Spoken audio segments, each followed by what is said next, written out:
Okay, I believe we are back live. So I have a few things. We're going to go over Odyssey cards.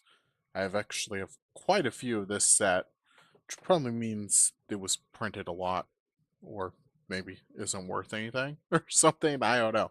But we'll find out. I also went through the rares, so I kind of mentioned before that I've pulled out rare cards, um, or cards that just I have a few. I think these are unglued lands that I've had, and so I had kind of pulled those out as I was going through stuff originally. Uh, Kind of decided that I should start adding those back in to when I go through these different sets. So originally, when I had gone through the older sets, because it was stuff that, like, if you go back and look at my old videos,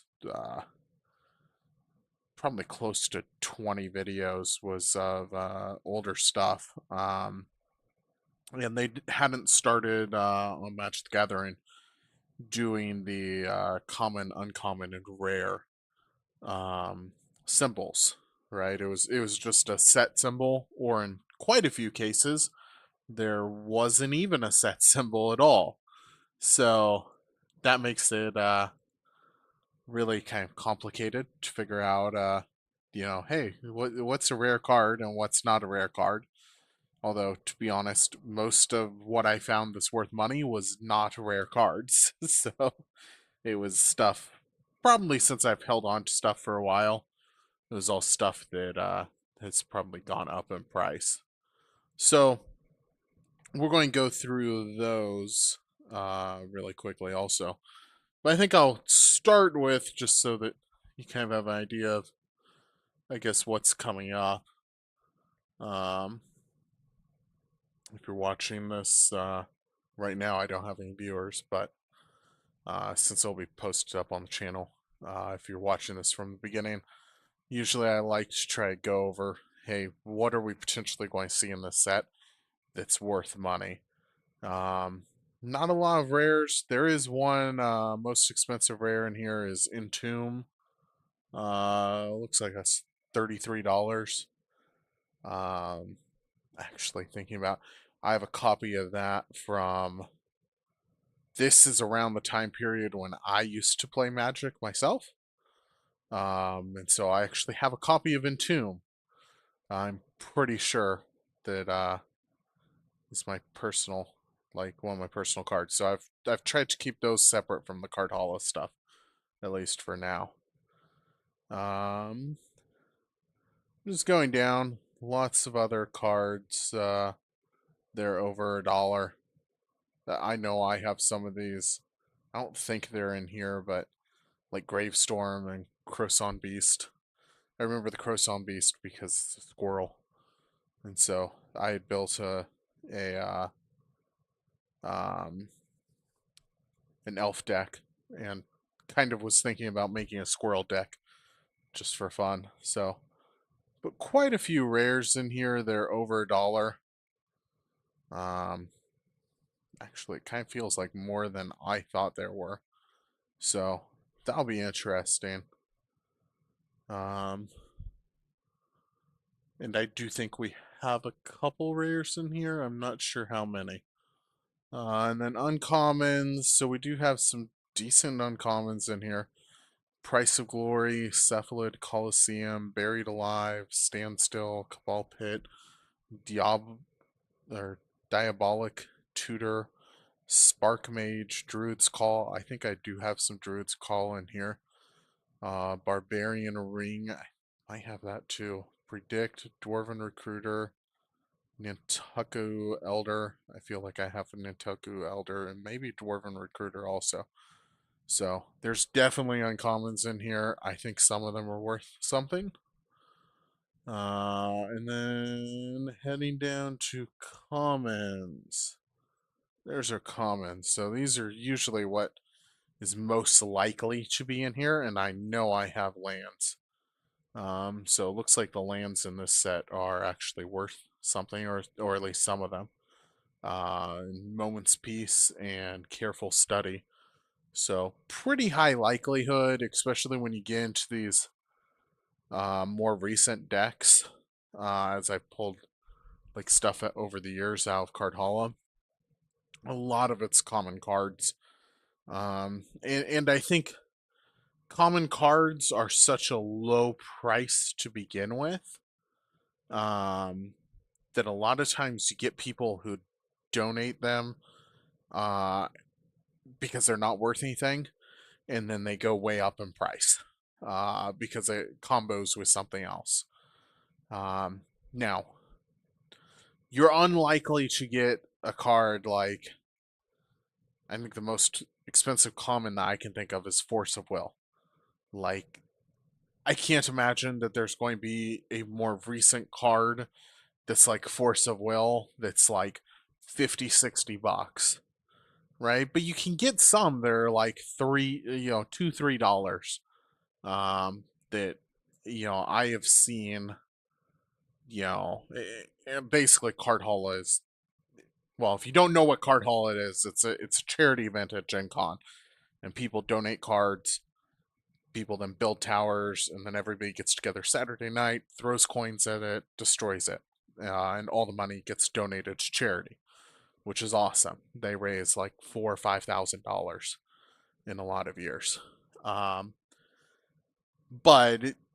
I volunteer, do a lot of stuff with them, building towers, and then I'm always there destroying. But I also volunteer help clean up. And as part of that, if you're cleaning up and you see cards that you want, you can go ahead and take some with you.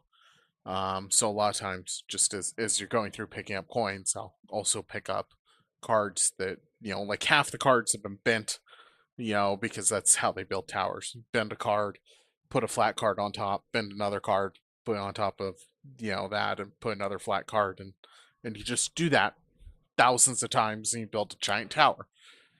Um, but I'll pick up flat cards, and so a lot of times it's, well, actually, like there's a Druid's Call. We saw that. That's worth money. Maybe that wasn't worth money. Um, 5, 10 years ago, when it was originally donated to Cardhalla, and I picked it up. The other possibility, because there are 4 of these, could have gotten this mixed in from my elf deck. I pulled out, I think at some point, some of my common and uncommon cards got mixed in. I pulled out the elf ones. But that may have been from my own set, since there's 4 of them. I don't think 4 of them got donated. Um, but and they're all in penny sleeves, which I think I had most of mine in. So, but like I wouldn't have thought that was worth any money, because it wasn't worth money back when I was playing. So, anyway, we'll go ahead, and I think I'm going to start with going over the rares. And I believe these are all from sets that we went through in the last couple streams. So uh, they're rares. So False Memories, Skull Scorch, not worth anything. And these are from Torment. Do I have Torment?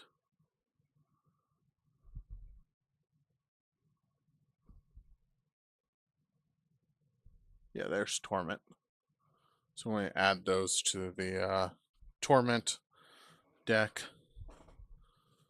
where I've been saving that collection. Sky Shroud, Behemoth, and Parallax Wave. Okay. So that one, huh. I don't remember that being worth so much, but $10 for Parallax Wave. That's cool. So, if you want, I'll bring up here a little bit closer to the camera. So it's a 2 white, 2 colorless, fading 5, Remove a fade counter from Parallax Wave. Remove target creature from the game. When Parallax Wave leaves play, each player returns to play all cards he or she owns removed from the game with Parallax Wave. Right, so I believe fading is ability that basically during like upkeep or something, you remove a counter, uh, and then if there are no counters, it leaves the game.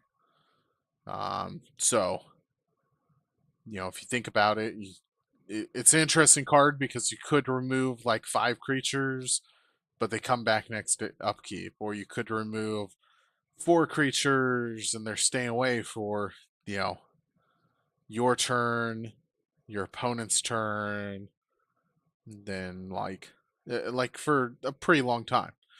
Or you could remove 1 creature and 5 turns, it's basically gone for the rest of the game. Right? So kind of a nice utility type card there. Um, Definitely cool that that's worth $10. So there are some stuff that has been donated that's worth something. Um, Especially the older stuff. So Parallax Wave is one of those cards that probably would have been a mythic nowadays. Um, and I can't really imagine. So that's one I'm pretty sure I got. I'm like 99% sure. It's a little bit hard with this time period because I do know that I have some of my own cards. And since I've moved a couple times since I started doing Cardhalla, so it's always possible that was one of my cards that I owned. I kind of doubt it because I feel like I would have remembered that card if I had seen it from back when I played, because it just seems like a really good card. Um, I don't remember owning a card like that. Um, this is part of the reason I'm actually going to go through, I think, and delete the rare set that I have in the collection because like that showed up as like 9th edition. And when I originally went through, I did not make sure to go back and change the sets on any of these cards. So, which means I basically have to go through and scan all of them again anyway. So, which is a pain. Anyway, there's another 3 rares. Not worth anything on those. Um,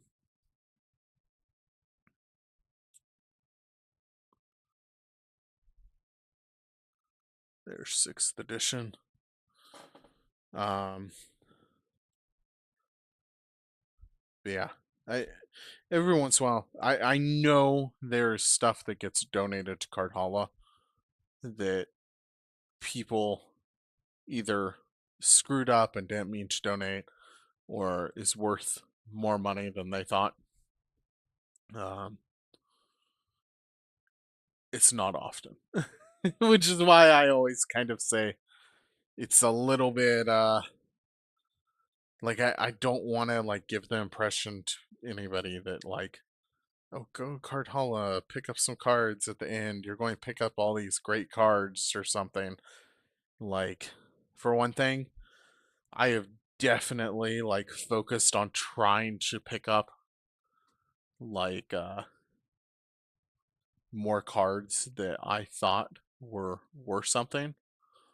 Um, Maybe one of the benefits of like being somebody that builds. A lot of times I will go in and I'll build stuff. Um, like I'll try to use like if I see a bunch of old cards, I'll use those as flat cards, and I'll try find the boxes with old cards and use them as flat cards. A lot of years I've even gone through and done like, if I see rare cards, make sure that I leave them flat and then go over to like where that tower was when I'm picking up stuff.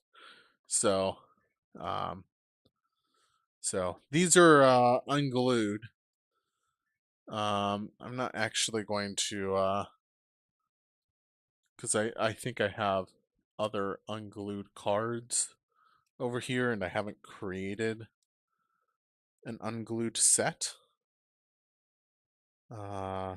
Maybe I go ahead and do that now, because we do have two cards that are worth something, right? Plains and Mountain. If you ever see any cards like this, if you just ever see land cards, they're kind of like full art cards that look unusual, a lot of times they're worth something. And a lot of the old like lands that are foil are good. Um, so there's definitely some interesting stuff with lands I was not expecting when I first started doing this. And so, like, honestly, I kind of regret over the last 10 years, like, not focusing more on land cards.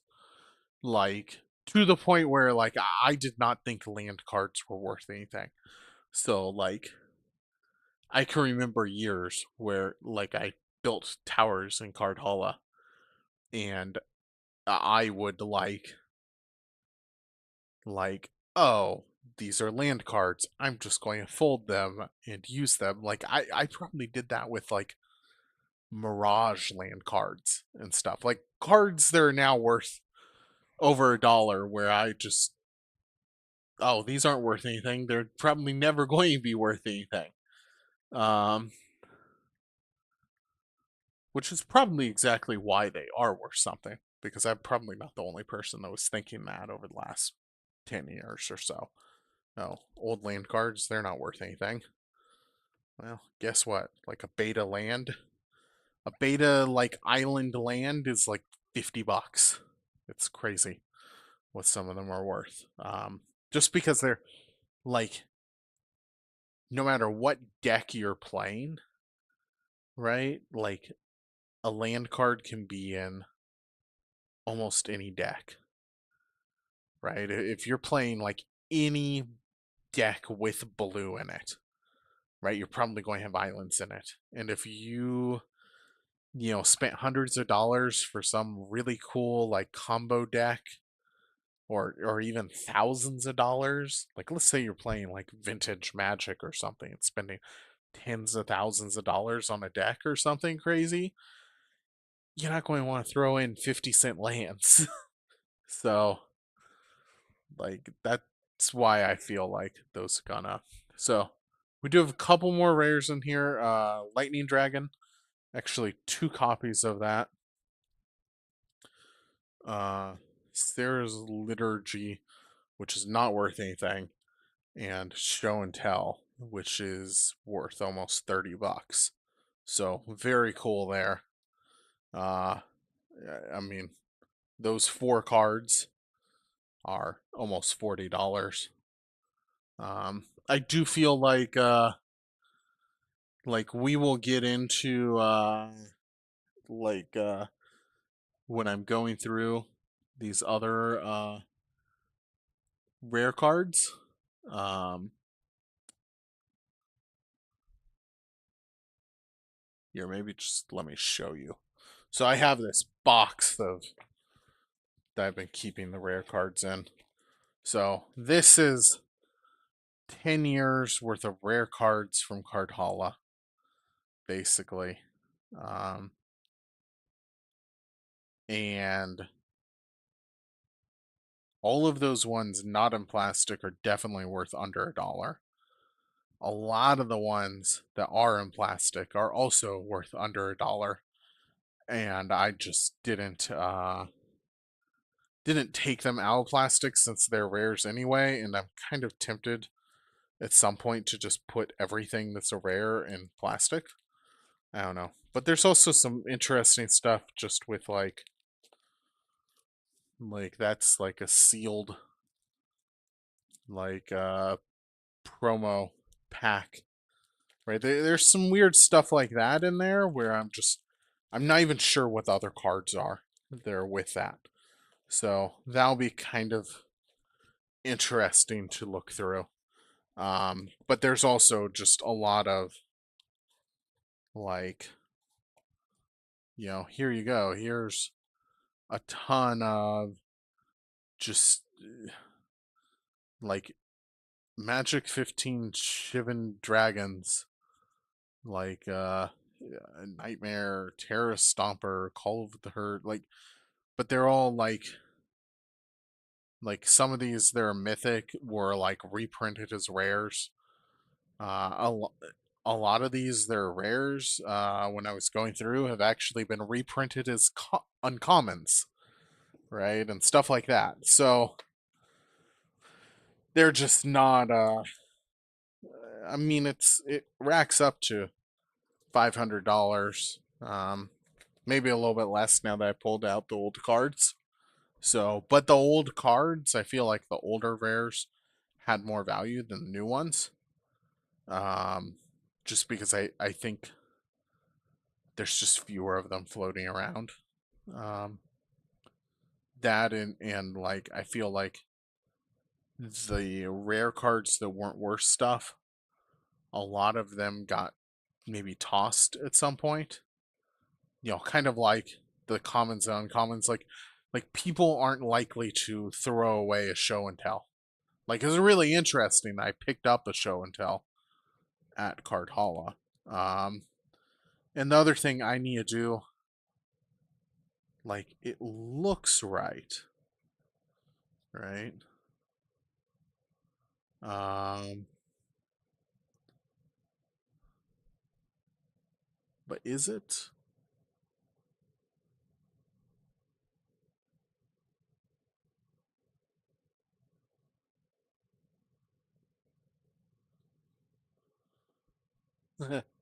Honestly, like one of the things I need to do is get a jeweler's loop and take a look at this. Like I'm actually looking at this show and tell now, and I'm pretty sure this is not real. Uh,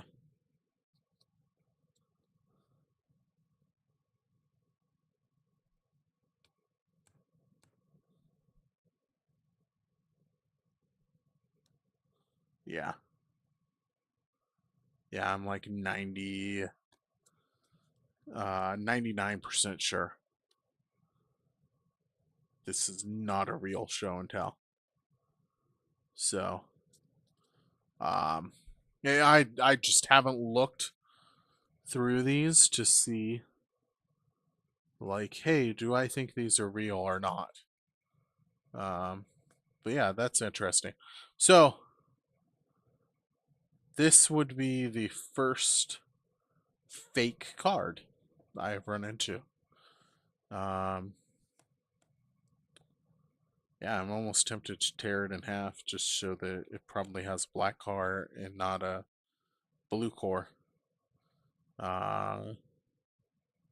But yeah, maybe that's why this was donated. So, but you can actually tell pretty easily with if you look at the back of this. Let me switch back to OBS just so that I can see it a little bit more. Obviously, what's showing right now. So look at how, yes, it has the lighter in this corner and stuff, but it's just not as crisp as the other stuff. And also like this is kind of purple on this side's blue, and this is just like purple all the way around, right? You can also see a little like defect or something right there. Um, Let me see if it'll.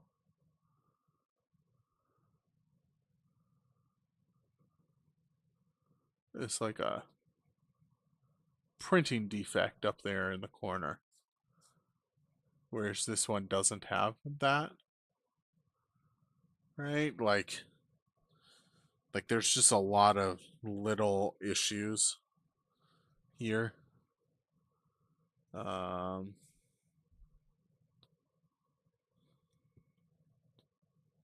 yeah.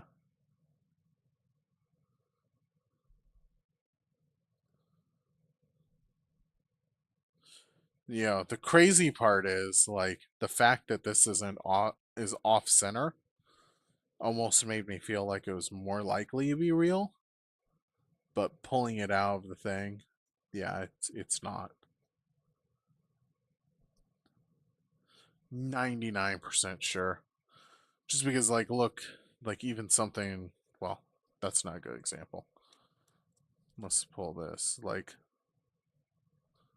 you could just see how much clearer the other the other cards are printed. So anyway, that's a fun yeah, fun little thing. So we have a yeah, it's a show and tell what a fake Magic the Gathering card looks like. So, but yeah, that's cool.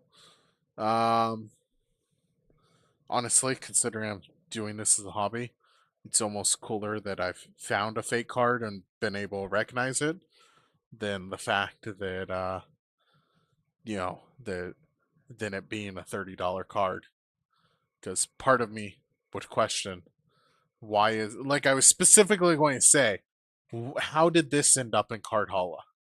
Right? Show and tell's always been worth something. That must have accidentally been donated. No, it wasn't accidentally donated. It's a fake proxy card that somebody tossed in there. Probably because they were like, it's a fake. I don't care about it anymore. At least they can fold it. So, because it's probably all going to the trash. So, but yeah, that's kind of interesting. I don't know if I'll keep it to use as a proxy myself. I mean, it's not like it's a mediocre card. So, uh, like mediocre proxy, but probably I don't know. I'll keep it as an example of fake cards is what I'm definitely going to do. Anyway, so those are the rares. I don't think any of the rest of these have any issues like that. Do they? Hopefully not. I'll be very disappointed.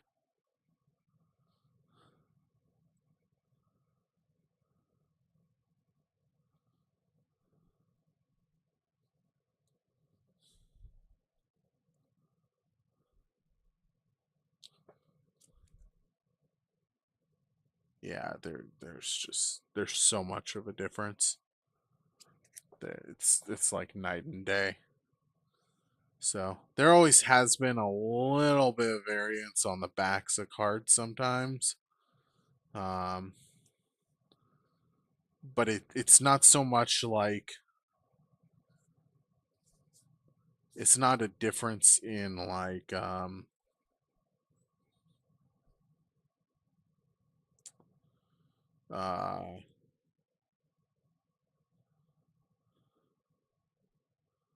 it's like a difference in like how much of each ink is used. So I'm definitely going to have to get a jeweler's loop just to go over probably anything that's worth money. Which hey, it's more content. Right? So at some point I'm going to get through all these cards, I'm going to put them all away. And at some point, we're going to sit down, we're going to go back, pull out the cards that are worth money, look through them, and say, okay, are any of these fake? Uh, and obviously, we found one, so we might find more, but that'll be interesting. I'll keep an eye open as we keep on going through them. But to start with, let's go, let's look at Odyssey. Um, we're going to start with green, I think, because I already know this is good. I'm really halfway tempted to say I think those might have been cards that I bought at some point. So, but they might not be. we'll see if when I go and pull out my other cards if I have any Druid's Call, because I remember that I had at least one or two of them. Uh, because like I said, I was thinking about making a squirrel deck.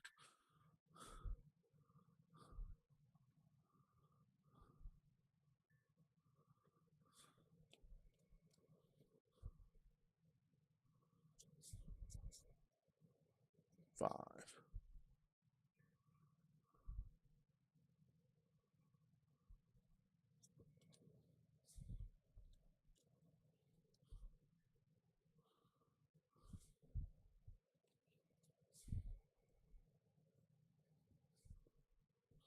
I always kind of thought Threshold was cool with cards because like it turns a 4 mana 3/3 into a 5/5. Um, and there's some with like a lot more than that. Like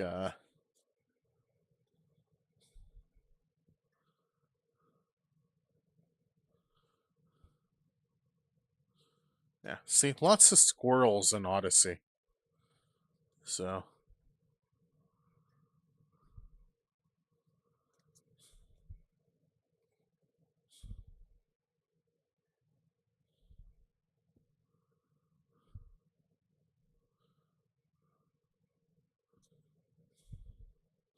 see that would be worth it if it it's a 1 mana, then you pay 2 mana, sacrifice it, search your library for a basic land card.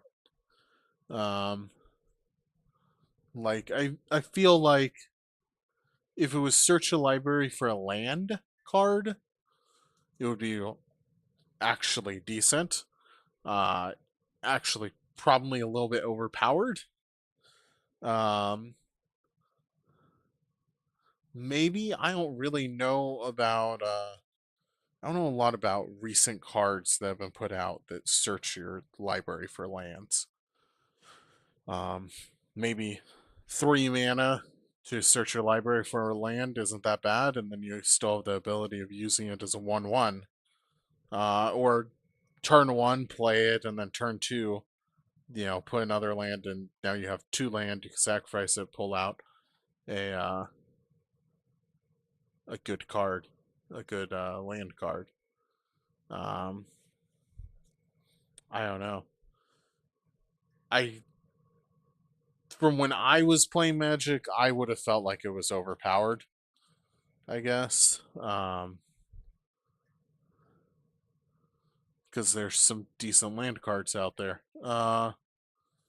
But like, so I would do like 1 mana. It's a 1/1, and then like 2 mana, tap it and search and sacrifice it.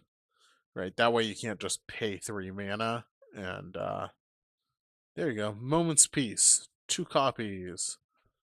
That is a common card. This worth $3, more than the uncommon that I had there. And I think this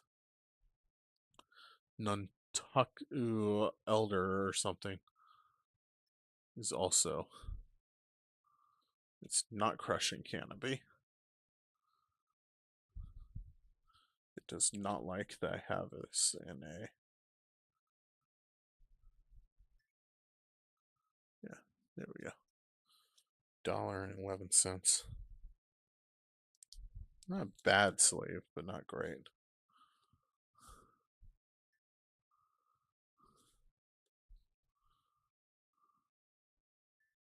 Okay. So we're through green, and we have actually a decent number of cards there. Good. Let's get through. So next up is kind of our colorless cards, our multicolored cards, and our lands.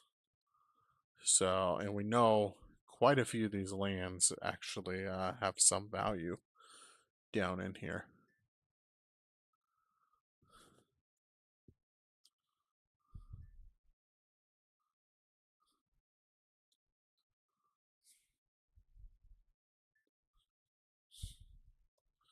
There's the Togs. Lithotog. I actually have I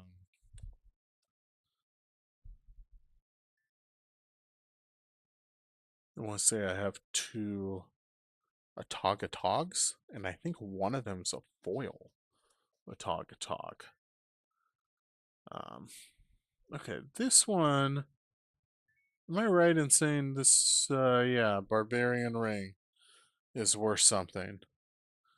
So tap, add red to your mana pool. Barbarian Ring deals 1 damage to you. Threshold, 1 red tap. Sacrifice Barbarian Ring. Barbarian Ring deals 2 damage to target creature or player. Huh. So it's a land card.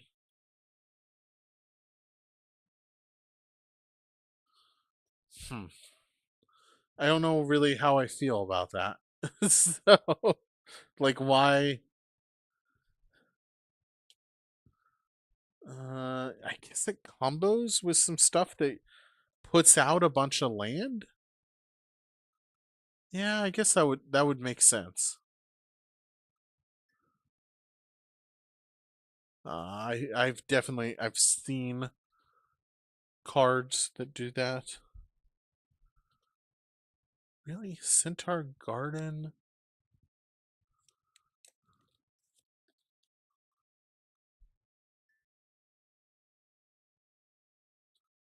Okay, this is weird. I guess it thought it had a gold border on it. Huh. Well, we're not going to keep in whatever.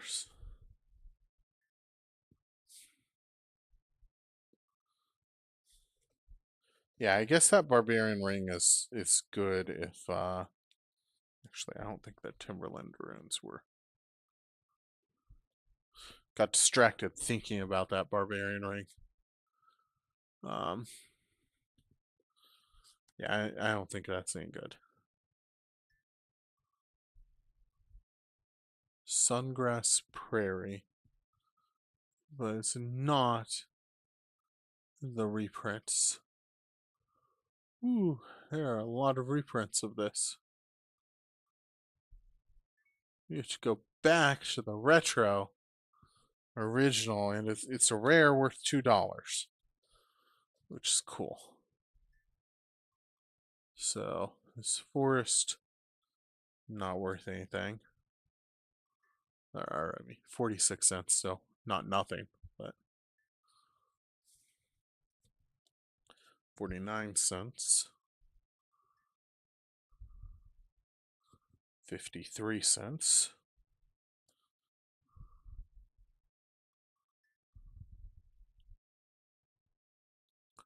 77.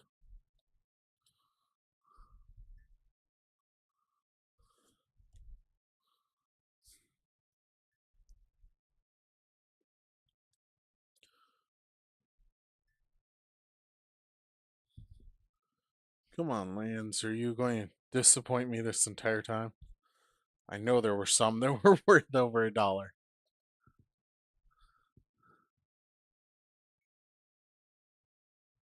There you go. $1.40. Just to make sure that is the same land. Yes.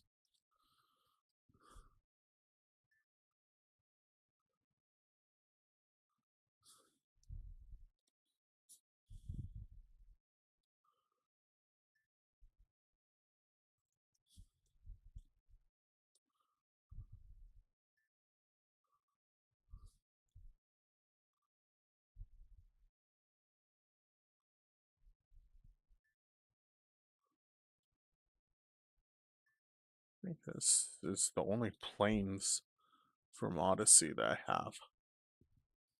Like I said, I really I kind of regret not picking up just a whole bunch of lands. Uh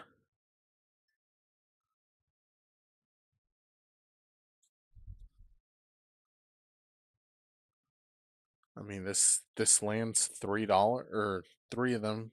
They're $1.11 each. Like this one's $1. I mean, I probably. I mean, I've passed a like I've lands are just a very like common thing to get donated to Cardhalla. Um, or at least they were at one point. I mean, sorry, those are not. Those are not over $1. They are 38 cents. So, uh, but yeah, so we just pulled out, you know, quite a few base lands that are worth over $1. Sungrass Plains, two Barbarian Rings.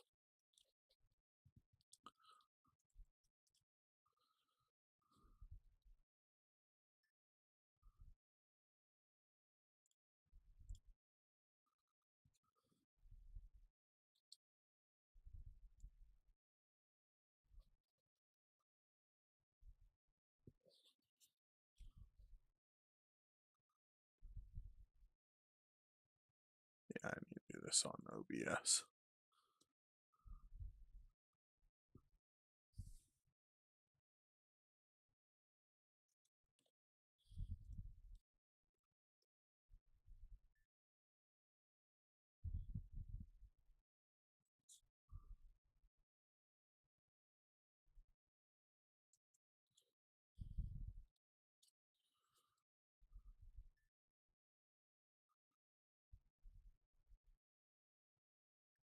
It's interesting not having the like massive number of like what I had with the revised was just like an entire box and a half of cards that were revised. Um, just I really uh I always thought the revised was going to be like it's I always thought of it as the oldest set that was there. Uh, two, three, four. Yeah, and somehow I got another one of those. I mean, obviously, you have multiple sets that were in between beta and revised. Uh,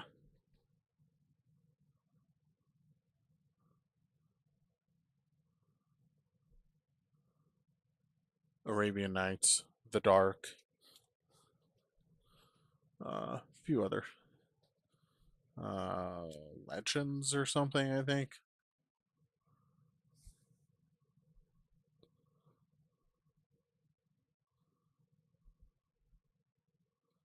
Come on.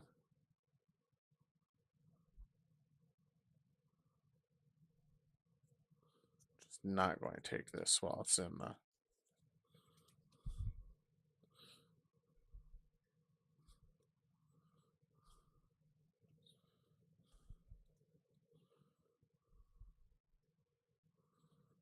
But I really, I have not seen many of those.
think it's going to be really interesting when I get to the newer cards. Like, there's very few of these, like, uncommons that aren't worth at least, like, 10 cents or whatever. Yeah. Um,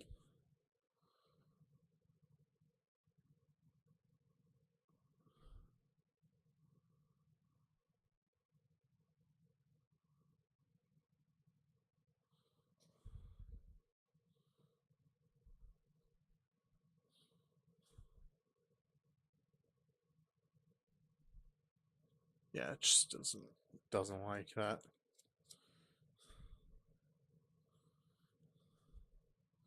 This is why if you ever try to sell, like, these large companies, like a whole bunch of commons and uncommons that aren't worth anything, they don't want them in sleeves because they're all set up to like stuff gets on the sleeves, like all types of things, and like all of their stuff is like a lot of times they actually have like automatic card scanning things nowadays and card sorters, and it like reads what the card is, and so it messes everything up for them. So they'll just like send it back to you, and they're like, we don't want this.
Cards like, so there's a card there, immobilizing ink. It let me pull this card out. Where'd it go?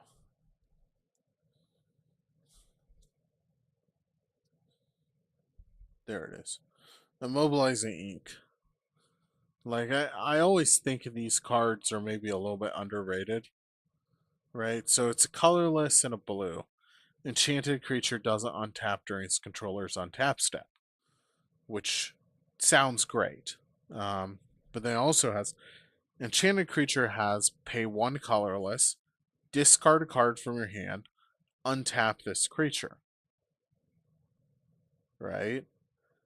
I feel like that's underrated, right? Because I feel like there's a different a different couple different things with that. They're really interesting. One, like uh you can play that on your own card and then untap your card for one colorless mana and you discard a card. Right? So depending on the card, that might be worth doing. Like if it has a tap ability and you're like, oh, I can discard like you know like let's say it has a tap ability that allows you to like counter a spell, right? You might look at that and go, oh, so I can tap that, counter a spell, right? Or like even if that's tapped, my opponent still has to think about the fact that I could pay a colorless mana and discard a card to untap it and then tap it and counter a spell that they have. Or like let's say like there's a few different possibilities there, I think. Now there might be better cards out there to do that, but the other thing is, play it on one of your opponents.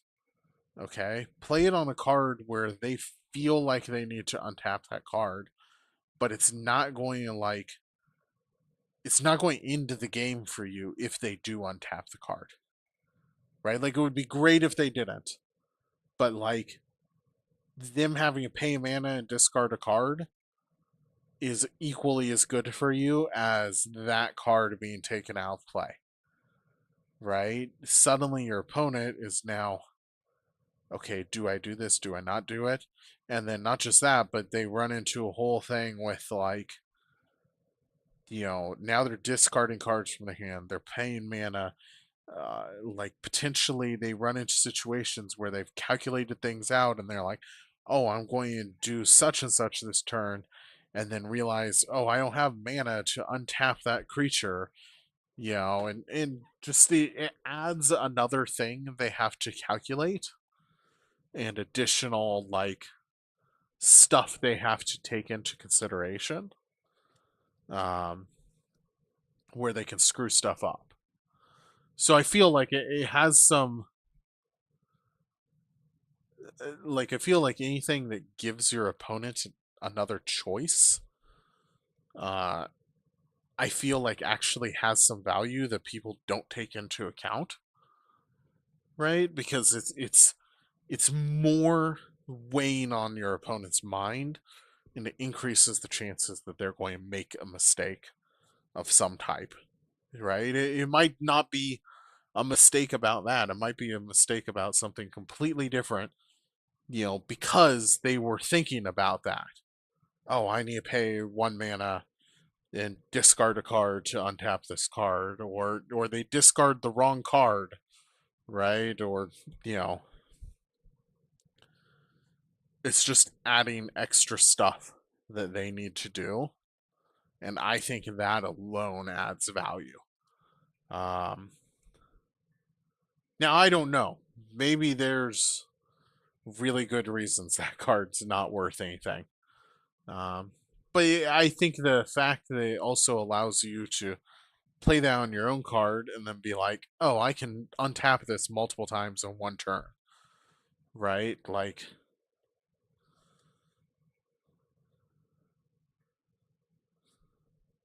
I don't know. There's bound to be some combo out there that's just waiting to be used for. Um,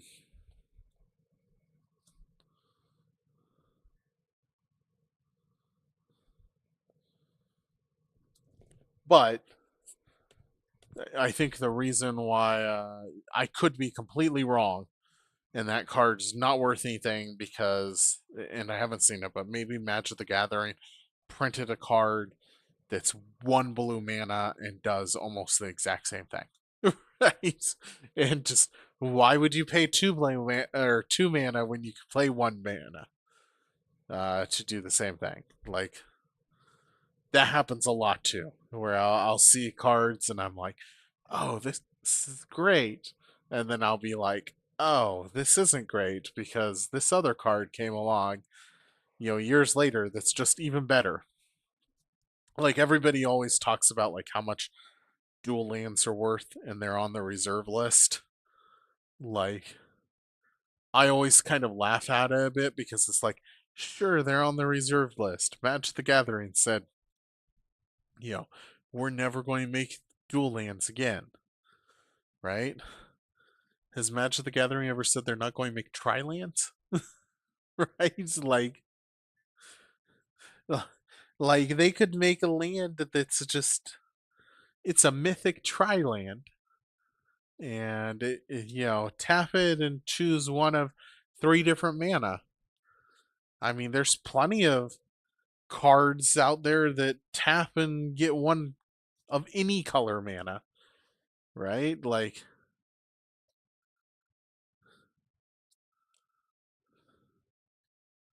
I okay, two Like there's birds of prey, right? One of any mana. Like why do you think you know Hasbro? I trust Wizards of the Coast more, but like Hasbro, they're a for-profit company. Like that's the one thing I always keep in mind. Like they are a for-profit company. If it makes like there's either two options, right?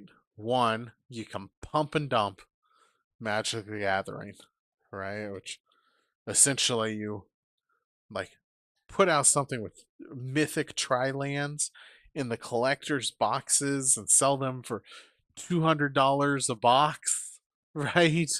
And you get a mythic tri-land or something, and you're going to sell, 100,000 boxes, right? And look at how much money Magic the Gathering made last year. We're going to sell this, sell Magic the Gathering to you know so and so, Disney.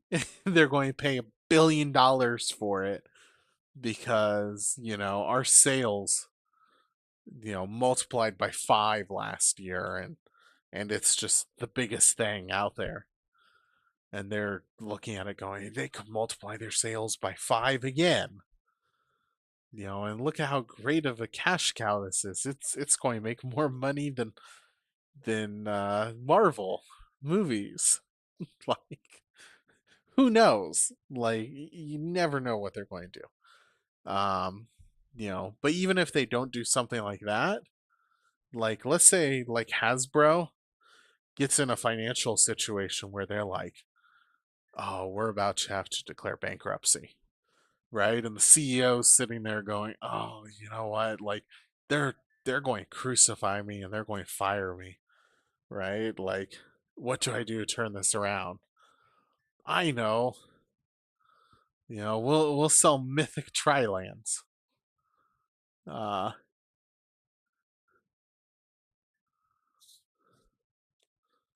or we're going to make Blacker Lotus uh tournament legal, and you know you can go ahead and we'll reprint it, and everybody's going to want. It's a Black Lotus, but even better. It gives you 4 lands instead of 3, or 4 mana instead of 3, right? Like crazy stuff could happen, and there's nothing you can do to stop it. Uh,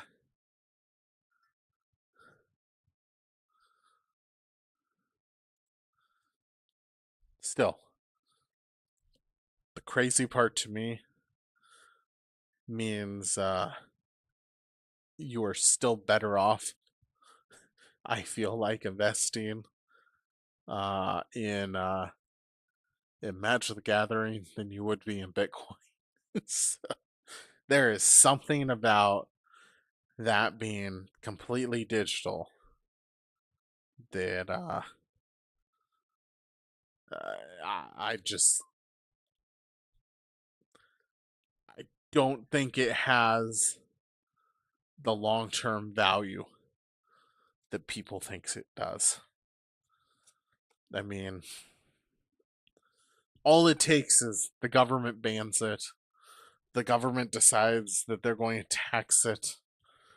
The government decides they're making their own cryptocurrency, right? And banning it, right? Like the developers built a backdoor into the code, and you know they're able to create their own bitcoins, and suddenly they create 10 times more bitcoins than have ever been created and flood the market with them, right? Like, and all these people that are buying them, like, here's the worst part. Like, you buy it, you buy Bitcoin, you're usually buying off of one of these marketplaces, right? do they have a Bitcoin? Right? like they might have a Bitcoin. They might just say they have a Bitcoin, or how many ever Bitcoins that they have. Like the marketplace itself is like, yeah, we have 1,000 Bitcoins, and in reality, they have like 100. This has happened multiple times where these marketplaces have said, oh yeah, we have all these Bitcoins, and then people find out they have like a tenth as many Bitcoins as they said they had. They were like, well, we meant to buy more when the price went down. Like, you, just like crazy things like that. Or you can trust us to hold on to your Bitcoins, and then such and such an employee, makes off with all the Bitcoins and runs away to some country without an extradition policy. And you're left going, man, if I had all those Bitcoins, I could probably hire a mercenary group to go drag him back. But you know what? I don't. He has all the Bitcoins and has probably hired a whole bunch of security. Probably spent half of it on security. Um, and then like, so let's say you don't buy it off the marketplace. You buy it and you have the Bitcoin yourself. Okay, now you're going to physically trade the Bitcoin to somebody else, or trade it over the internet or something. Like you have to like trust them, or you have to deal with like a third party that's going to secure the transaction. Um,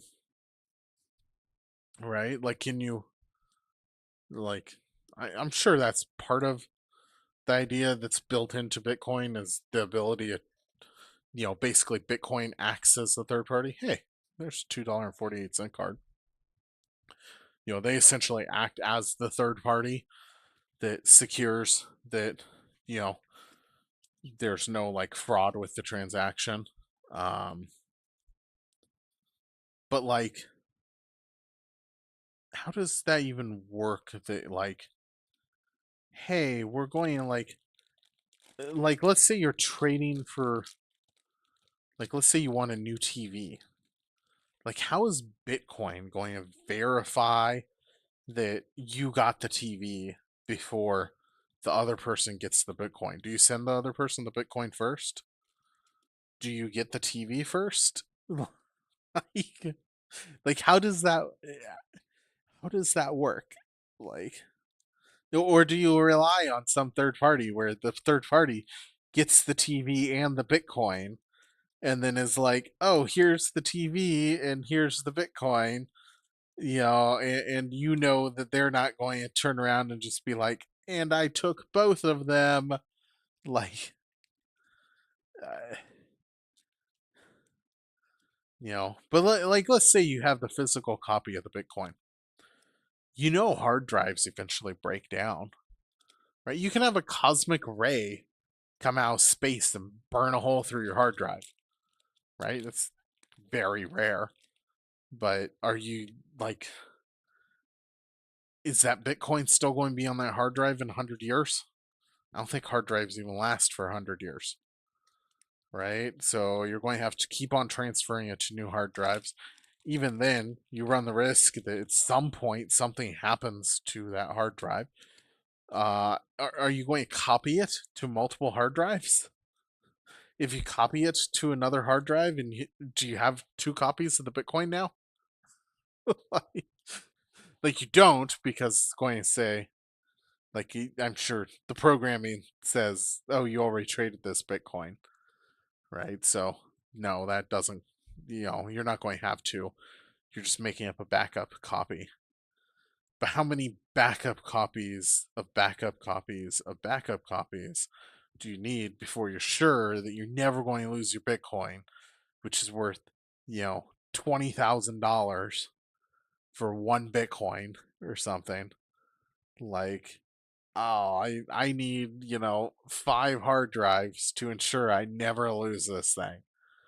And nobody can steal any of those hard drives because then they have my Bitcoin. I have to keep on checking and make sure that they haven't gone bad. Like, so every few years, I'm going to have to check and make sure that they don't go bad. And then when I want to actually like trade it to somebody, like I have to be really careful that I actually trade it and get my stuff that I'm trading it for, like cash or whatever. Like that seems like a, a lot of work, a lot of work for a digital currency that I don't think. I think there's too many vulnerabilities, too many things that can go wrong. Right? I mean, it's the same thing with like, why don't people store like their money in in a mattress in their bed? Like why don't you have, $20,000 in cash in your bed? How about, you know, like like why not gold? Like gold is still a great investment, right? Like, it's actually used for something, jewelry or something, right? There's some chemistry stuff, there's some, technological things that use gold. Like, there's a few things that use gold. Gold is clearly superior to Bitcoins. Um, like, you're just not, like, gold is not going to go down to $0. Uh, you can still have your gold stolen. You still, when you go trade it to somebody, you're still running risk, right? There's a lot of things that can go wrong, right? There's a lot of things that could go wrong if you invest in a Magic the Gathering card. Um, Magic the Gathering cards, like your house could catch on fire and you could lose them all. Uh, but you know what? It's why you diversify your portfolio. So, but I just always laugh at the people who are really big on Bitcoin. I'm shocked it's gotten to what it's worth. The first thing that ever got bought with Bitcoin, um, someone bought a pizza and they spent an insane amount of Bitcoins on a pizza. Um, as far as I know, like, I think that guy might have gotten the best deal. As far I mean, not because there are some people that have definitely cashed out their Bitcoins and made a lot of money.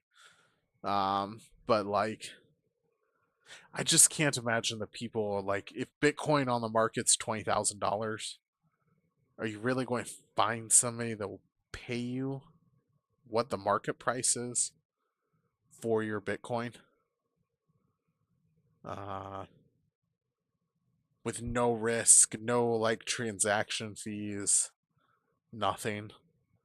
If I had $20,000 in cash, right, I could find somebody that's going to give me $20,000 of whatever for it. But I just don't see the same thing with Bitcoin. So I just can't imagine it being stable. So, uh, I mean, I guess that's why the U.S. government has a AAA rating on their bonds. Because, as they said, if they're not a AAA rating, who is? So, which is very true. Anyway, I think we are going to go ahead and end the stream here.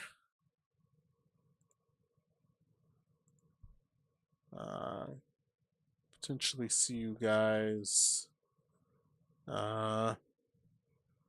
tomorrow. Yeah, probably tomorrow. I'll try to do another stream.